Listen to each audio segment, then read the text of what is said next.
এবং hanta virus ছড়িয়ে পড়া প্রমোত্তরীর ব্রিটিশ যাত্রীরা কঠোর পর্যবেক্ষণে। উপসর্গ না থাকলেও রাখা হয়েছে কোয়ারেন্টাইনে। ভাইরাস নিয়ে বিশ্বজুড়ে বাড়ছে উদ্বেগ।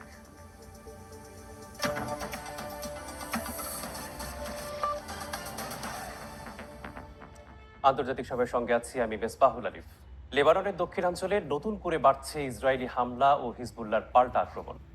নাবাতিয়ে, তায়ের ও বেকা উপত্যকা জুড়ে ড্রোন ও বিমান হামলায় হতাহতের সংখ্যা বেড়েই চলেছে। এরই মধ্যে নাবাতিয়ে ইসরায়েলি ড্রোন হামলায় নিহত হয়েছেন 2 বাংলাদেশি প্রবাসী।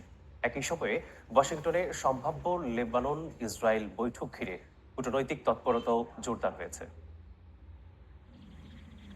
লেবাননে হামলা জোরদার করেছে ইসরায়েল। দক্ষিণ লেবাননের নাবাতিয়েহে ইসরায়েলি ড্রোন হামলায় নিহত হয়েছেন 2 বাংলাদেশি। সাতক্ষীরার আশাশুনির কাদাকাটি গ্রামের নাহিদুল ইসলাম নাহিদ এবং ভালুকা গ্রামের শফিকুল ইসলাম সোমবার স্থানীয় সময় দুপুরে একটি ভবনে কেয়ারটেকার হিসেবে কাজ করছিলেন। এ সময় এলাকাবাসীর কাছে রুটি পৌঁছে দিতে যাওয়া পৌরসভার একটি র্যাপিড গাড়িকে লক্ষ্য করে ড্রোন হামলা চালানো হলে বিস্ফোরণে গাড়িটি ধ্বংস হয় এবং পাশের ভবনে থাকা 2 বাংলাদেশি ঘটনাস্থলেই নিহত হন। একই দিনে দক্ষিণ লেবাননের বিভিন্ন এলাকায় একের পর এক হামলা চালায় ইসরায়েলি বাহিনী। দেশটির রাষ্ট্রীয় গণমাধ্যম এনএনএ জানিয়েছে নাবাতিয়ে গভর্নরেটের আদর্শিত ও কুসাইবা বিনতে জবাইলের কাফরা এবং পশ্চিম বেকার মাসগারায় বিমান হামলা হয়। টাইরের শরীফা শহরের একটি স্বাস্থ্য কেন্দ্রেও হামলা চালানো হয়, সেখানেও বেশ কয়েকজন হতাহত হন। পরে দুয়েই শহরে আরেকটি ড্রোন হামলায় একটি গাড়ি লক্ষ্য করে ক্ষেপণাস্ত্র ছোড়া হয়।